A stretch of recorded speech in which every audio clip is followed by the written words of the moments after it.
Rikthehemi në studio, jemi në transmetimin tonë të fundjavës në Weekend Lovers, tani për të folur për një shfaqje në Teatrin Kombëtar Eksperimental Kujtim Spajvogli.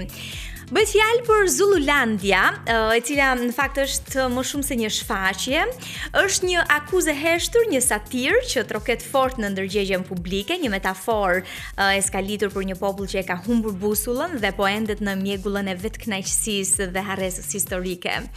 Është një ironi shumë e thellë, teksa lexoja edhe hulumtoja, tregoj me sinqert ende nuk e kam parë në teatr, por kam mundësi sot dhe nesër për të shkuar tek eksperimentali dhe për ta ndjekur, por për të gjithë ju si unë që po prisni këtë fundjavë për ta ndjekur nga afër, është shumë interesante. Pikërisht për këtë do të flasim sot. Jemi me regjizorin e kësaj shfaqje, Endri Çela.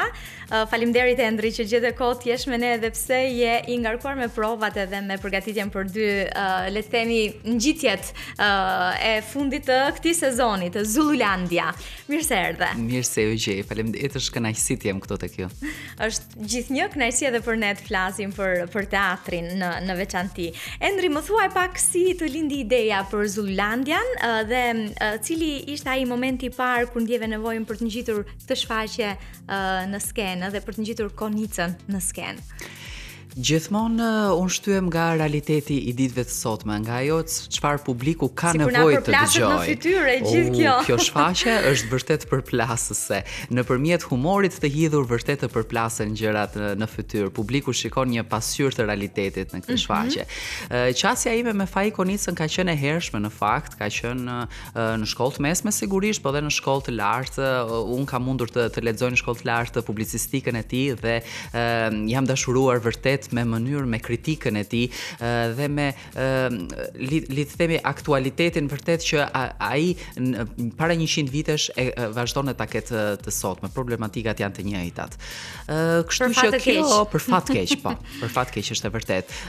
Kështu që le të themi që momenti i dur erdhi, pjekuria artistike erdhi, në të cilën unë të mund të bëj nëpërmjet veprës së tij të shkruar prozës, kryesisht të veprës me titull Një ambasadë e Zulluve në Paris, por e pasuruar gjithashtu me pjesë të tjera nga publicistika e tij, ashtu edhe nga poezia e tij dhe të gjitha të mbledhura së bashku për të krijuar një vepër dramatike, një vepër e cila është e përshtatur për në skenë, e plotësuar edhe me materiale të realitetit të ditëve të sotme, po edhe të viteve të sotme. Besoj përshtatja duke u bazuar në atë çfarë po jetojmë. Po. Nuk ka qenë aq e vështirë apo jo? Megjithatë kur ke të bësh me një emër si Konica, përgjegjësia është e madhe. Po, sigurisht. Unë kam mundur të ruaj të njëjtin stil të shkruarit të Faik Konicës, që do të thotë satirën, humorin e hidhur, ironinë e tij, kështu që në vazhdimsi të kësaj linje kam përfshirë edhe materiale të ditëve të sotme dhe të viteve të tanishme, në të cilat drejt me thënë politika e jon lejon aq shumë që të përfshihet në këtë ironinë dhe në këtë satirën shumë e thjeshtë. Shumë e thjeshtë. E vërtet. Tani në një moment të Zululandias ju keni përmendur se pikërisht Zululandia është një reflektim i mungesës së mendimit kritik në shoqërinë tonë, në shoqërinë shqiptare. A mund na e konkretizosh këtë me një, le të themi, paralele mes asaj kohën në cilën ka jetuar Konica dhe ditëve të sotme? Faik Konica thoshte punë, jo mbledhje, jo diskutime, por punë. Thoshte. Ndërkohë që edhe ditëve të sotme ne nuk punojmë dhe aq, ne jemi në kafe e cigare. Gjithashtu mendimi kritik është po i njëjtë. Ai kritikon futullëkun, ai kritikon një popull i cili vetë kënaqet, një popull i cili nuk kulturohet, jo vetëm që nuk punon, po dhe nuk kulturohet dhe nuk ecën përpara, një popull i cili kërkon nga Europa dhe nuk bën vetë përpara, një popull i cili sërish dëshiron të mbetet sklav. Në kohën atëhershme ai përmend turkun dhe grekun, por në kohën e sotme ne jemi sklever të një Europe në cilën ne duam të shkojmë dhe duam ta bëjmë Shqipërinë si Europa. Po dhe e bukur është që mendojmë sikur ata në Europë dhe në Bruksel e kanë mendjen tek ne kur flenë kur zgjohen. Po, është një realitet i ditëve të sotme, ndërkohë që Faik Konica e ka shkuar në 1922. Meqense jemi këtu, unë do përmend një shprehje të Konicës në cilën unë e nis dhe më pas e mbyll shfaqjen.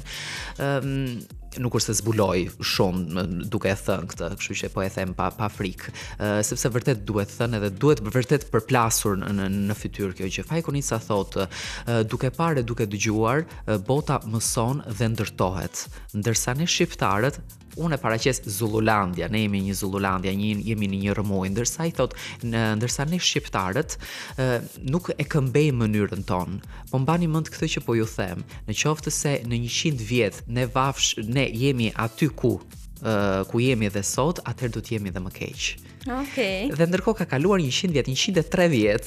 Dhe ne jemi keq. E kuptojmë më së miri këtë. Tani, për të ndalur pak tek figura e Denizu Serpenit, është groteske, është absurde, është kjo një metaforë për le të them për faqësimin tonë në arenën ndërkombëtare apo jo? Sigurisht. Pra populli zullu është një popull i prapambetur, i cili kërkon nëpërmjet Londrës edhe të Parisit që të ketë independencë, të njihet. Pra kjo është një paralelizëm me ditët e sotme që dërgojmë filanin e fistekun në ditët e sotme për të shkuar në BE, në Bashkimin Evropian. Dhe Europa sigurisht tallet me fodullëkun, me seriozitetin e tij dhe me ignorancën e këtij popullit. Ashtu si unë mendoj se Bashkimi Evropian vazhdon edhe na vendos në lojë dhe na shfrytëzon për interesat e tij. Sigurisht është një paralelizëm, është një metaforë e fuqishme, nëse do të them se si në tekst kjo është plotësuar dhe është bërë më e qartë paralelizëm, është për faktin se personazhet thonë që neve ndoshta për të krijuar independencën dhe për të marrë më shumë të drejta dhe për të qenë pjesë e një Evrope, thonë ata, ndoshta do na kërkojnë të plotësojnë edhe disa kushte. Kështu që çfarë duhet të bëjmë? Duhet të punojmë, për fat keq duhet të punojmë. Ndërkohë, çfarë bëhet në shfaqje? Faik Konica mishërohet në rolin e plugut, i cili është një personazh që u thot vërtetën në sy këtij populli dhe i thot që Europa po tallet me ne. Ne duhet punojmë, ne duhet mos jemi sklever, ju duhet ta vendosni veten në pozitën e një luftaraku. Nuk është se shfaqja në ditët e sotme ka një adetarizëm apo ka një nacionalizëm, domethënë ashtu siç Faik Konica e kishte në veprën e mëparshme, se po flasim për 1922-shin, por mendimi kritik i tij, që është vërtet një mendim që i flet një individi, jo vetëm një kombi, por sigurisht kombi bëhet nga individët, është shumë aktual dhe shumë i qasur dhe i dashur edhe për publikun shqiptar. 2 herë në shfaqjet e javës së kaluar që kishin premierën, personazhi i plugut, i luajtur nga Sokol Angjeli, është duartrokitur 2 herë dhe kjo më ka bërë përshtypje sepse unë nuk e mendoja si regjisor që publiku shqiptar do ta duartrokiste edhe pjesët në cilat ne i quajmë moral. Nuk e di, publiku shqiptar dëshiron nga ndonjëherë që vërtet t'i thuhen gjërat përballë dhe ndoshta ato fjalë që nuk i thot dot, ndoshta ti dëgjoj vërtet nga dikush, më ka bërë përshtypje në fakt se unë trembesha nga ato copzat që Faik Konica i ka, ato sentencat që ai ka që i ka vërtet morale. Unë jam munduar ta reduktoj ose ta bëj në një gjuhë jo letrare, jo moraliste, por që kuptimi të vi, ndërkohë që publiku e ka duartrokitur dhe e ka përpritur shumë mirë dhe morale. E ka përfitur absolutisht. Përzgjedhja e personazheve gjithashtu ka qenë shumë interesante dhe janë kanë emra shumë të njohur të skenës së teatrit apo jo. Është Sokola Angjeli, është Nerita Liçaj. Si ka qenë përshtatja atyre me rolet dhe vënien në skenë? Mirë. Kjo në fakt është një pjesë eksperimentale, që këtu themi që është një tekst letrar i përpunuar dhe i bër enkas për shfaqje. Pra nuk kemi të bëjmë me karaktere të skalitura nga një autor, le të themi, i genial, nga një autor i dramaturgjisë botërore, në cilët aktorët janë vërtet të sigurt në atë që bëjnë, ndërsa këtu aktorët duhet të bindeshin regjisorit. Por komunikimi ka qenë shumë i mirë. Dëshira që ata ta bëjnë këtë shfaqje ka qenë shumë e madhe. Mbaj mend Sokola Angjeli në fillim kur unë i thash që dua të bëj Faekonicën, fantastike, tha, kemi nevojë për një vepër shqiptare. Dhe më pas kur i thash që veprën po e bëj unë dhe tani kur e ka mbaruar është kjo, kur e ka lexuar ka thënë kjo është një mrekulli, domethënë unë dua shumë ta them këtë gjë. Pra zëri im si shqiptar duhet të këmboj në të gjithë veshjet e Shqipërisë. Kemi nevojë për vepra të tilla që i flasin aktualitetit dhe ja përplasin vërtet në fytyrë, sigurisht me humor. Me humor se kushdo një moral të madh, kështu që në vazhdimsi të aktorëve dua të mos lë pa përmendur Adriana Tolkën që ka qenë një bashkëpunim i disat në fakt, dhe me 3 aktorët që për mua kanë qenë eksperiencë e parë, me Brendi Begën, që është një aktor vërtet shumë i talentuar, shumë i mirë, që po një emër i cili po ngrihet në ditët e sotme, gjithashtu Katerina Fili dhe Angelo Dauti. Okej. Tani a ka një stil, le të themi, të qëllimt kaotik që përkon me thelbin e krizës që paraqet Zullulandia. Është e vërtet. Jam munduar të bëj një zullumnaj. Nëpërmjet humorit, po paraqes një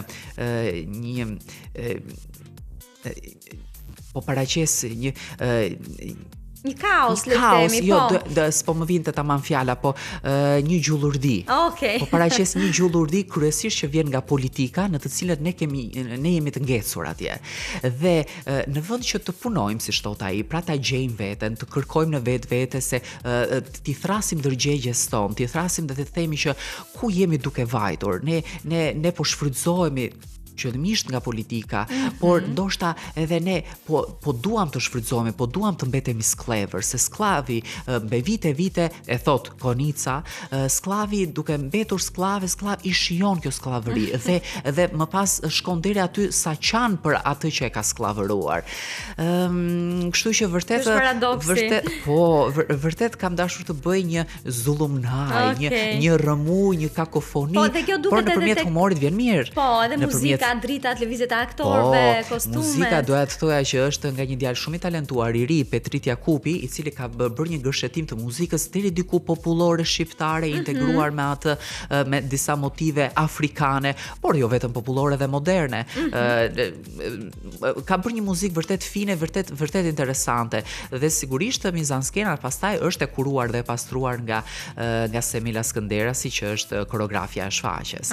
Ndërsa dekori Beqonanaj dhe kostumet Sofi Kara, që për vite kanë punuar në teatrin eksperimental, kanë dhënë vërtet një vul të mirë profesionale dhe kanë arritur estetikisht që të krijojnë këtë zullumnaj, kur ne si njerëz populli shqiptar dëshiron shumë që të jetë i krekosur dhe ato kostumet që duken në pamje të parë fine, por ndërkohë janë xhaketa mbi xhaketa, janë një mbido serioziteti që duam ne, sepse të vel, po vërtet të vel, sepse ne mendojmë se jemi serioz, jemi me kostum, jemi fime, ndërkohë nuk dim vërtet tamam se si të vishemi, se nuk e kemi gjetur vetveten tonë. Dhe një dekor i cili është i bërë në një plastik të ricikluar dhe një pemë e cila qëndron pezull, ashtu siç populli shqiptar qëndron pezull prej vitesh, nuk po dim se ku jemi tashmë. Vërtet. Tani dua të di prej aktorëve çfarë keni kërkuar, më shumë interpretim apo më shumë mishërim, le të themi, të ideve të veprës? Unë do thoja që është deri dikur një gërshetim në fakt, aktori sigurisht jep nga vetvetja. Nga eksperienca e vet. Unë nuk jam një regjisor për të bërë karaktere bufon, për të bërë karaktere karikatura. Unë dua që interpretimi të jetë i ndjeshëm dhe ndjeshmëria, emocioni duhet vi nga karakteri ashtu siç ai në rast të parë e beson këtë gjë. Edhe më pas ai do të shkojë vërtet aty ku unë dua që ky personazh ta ketë si qëllim parsor. Por nëse vet ai nuk i fut eksperiencën e vet aktori dhe vet nuk e do atë që e thot, nuk ka si të vi emocioni tek spektatori. Okej. Ju e përmendën pak më parë që plugu është një figurë që është i vetmi që sheh përtej asaj që transmetohet nëpërmjet gjithë veprës. A është një pasqyrë e publikut të zgjuar që në një farë mënyrë ende s'ka heshtur kjo figurë e plugut në vepër? Mundet, ky ka qenë qëllimi im. Un kam guxuar në këtë guxuar. Është një dëshirë ime, po për publikun mund të jetë guxim. Kjo shfaqje është interaktive, është e menduar në mënyrë të tillë që publiku të reagojë dhe të jetë pjesë më shumë se në çdo shfaqje tjera. Është një dëshirë e imja që u shfaqet publikun ta përfshi në mënyra të ndryshme, po sa më shumë me spektatorin. Nuk e dua atë që ne themi në mënyrë profesionale murin e katërt që aktori të interpretojë dhe publiku të ulet aty në errësirën e tij edhe thjesht të shoh. Ka paguar atë bilet edhe të thot publiku tani më thuaj ti çfarë ke për të më thënë. Unë dua që publiku të ketë një interaktivitet me aktorët. Kjo besoj mbadhe më të lidhur me gjithë rrjedhën e veprës.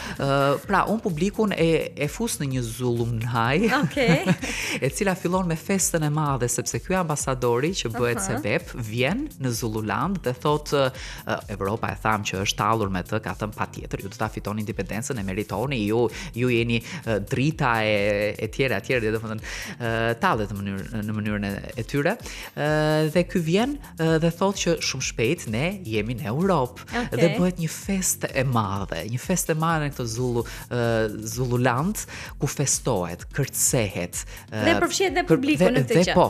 Dhe përfshihet edhe publiku.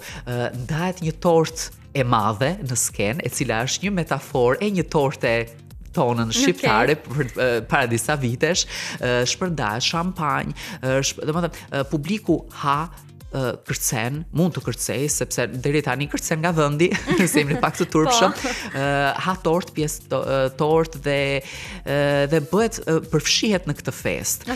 Por jo një herë, disa herë, 4-5 herë i thuhet publikut, i jepet mundësia për që ai të shpreh mendimet e tij. Kryesisht nga kryetari, roli i cili luhet nga Nerita Niçaj, i thuhet mikrofoni është i hapur për të gjithë ju. Flisni, çfarë keni për të thënë për Zululandjen tonë, çfarë keni për të thënë për sukseset e kombit ton, apo ju mendoni se këto nuk janë suksese, ndoshta jeni me mendimet e plugut, me mendimet kritike që ne ku jemi duke vajtur, zgjidhni, jeni me ne, jeni me të, pra i jepet e drejta e fjalës. Ç'është e vërteta? 5 herë sa e kemi dhënë uroj sot dhe nesër, 5 herë publiku e përdor vërtet gojen për të ngrënë, për të pirë, por jo për të folur. Po si ka mundësi? Prandaj themun që duket sikur guxohet, por është e vërtet që reflekton, domethënë ndihet dhe në fund publiku është i ngarkuar, është i mbushur me shfaqjen. Më thot biletashitja që ka dalë publiku i kënaqur edhe i reflektuar vërtet, por kur vjen momenti që pyetet publiku, çfarë keni për të thënë? Flisni. A jeni me të, sepse në të kundërt ai gjykohet si xhelos, si tradhtar, plugu, i cili thot duhet bëni këtë, dhe këta thonë, çfarë po thoni? Ne jemi në rregull. Ti po shan Zululandjen që Europa e ka ngritur në piedestal, domethënë ti je tradhtar, thonë. Dhe publiku nuk e mbështet. Nuk e mbështet me fjalë. Ama me duar trokitje në dy momentet, po, siç e thash. Pra ai është pjesë. Sigurisht që e do dhe shikon veten tek personazhi plugut, por kur vjen fjala për të folur publiku shqiptar nuk flet. Le të themi mund të jetë një reflektim i së vërtetës, që shpesh mbajmë këtë peshën e mos reagimit për shumë gjëra, ashtu siç ndodh në të vërtetë në këtë vendin tonë të vogël. Dëshiron që ta thotë dikush tjetër, nuk do të flas, dëshiron që të ketë një përfaqësues. Atë përfaqësuesin e ka aty në skenë, edhe mjafton Eduard Troket dhe thotë që ja, unë nuk të mbështet aty, nuk thash kur ishte momenti për thënë je me këtë apo je me atë, nuk e mbështeta, por në fund unë Eduard Trokita, por nuk e folë. Ndaj jemi këtu, sepse ju besojmë shumë të tjerëve. Më shumë se vetës për të thënë ato që duhet aty ku duhet për hir të vërtetës. Diçka të fundit nëse ke për të ftuar për gjithë ata që janë duke na ndjekur, në një ftesë për të shkuar tek eksperimentali për të parë pikërisht Zululandian. Unë e ftoj publikun të reflektojmë duke ngrënë një copë tortë, duke u kënaqur, duke argëtuar me një humor fin, me një humor të faj ikonisës, është pjesë e jona, është aktualiteti i sotëm, më së shumti publiku kënaq me paralelizmin që i bëjmë neve realitetit të sotëm nëpërmjet ironisë, është një shfaqje interesante, interaktive që unë mendoj se nuk duhet humbur me aktor të mirë. Po, absolutisht kjo duhet theksuar dhe uroj që të ketë reagime kur t'ju jepet mikrofoni. Publikut sot dhe nesër në orën 20. Në orën 20. Tani këto janë dy vënjët e fundit në skenë për këtë sezon. Urojmë që të rivihet në kur fillon sezoni i teatrit. Do të rivihet, por nuk e dim se kur. Do të rivihet. Endrit, falenderoj shumë që ishe në studio, edhe për gëzime për Zululandian, por jo vetëm je shumë aktive edhe me shfaqjet përfëmijëke që deri muajt e parë të vitit shumë aktiv tek eksperimentali, kështu që shumë suksese dhe urojmë të riktheheni sa më shpejt pas kësaj fundjave. Edhe një herë për gjithë ju që jeni duke na ndjekur nëpërmjet valëve të Radio Travel apo gjithë ju që na ndiqni edhe nga kanali YouTube të Premium Channel, keni mundësi të shkoni sot dhe nesër tek Teatri Eksperimental, kujtim spa i vogël në orën 20 është Zululandia. Janë dy shfaqjet e fundit, kështu që mos e humbisni. Një shkputje muzikore dhe rikthehemi sërish në studio.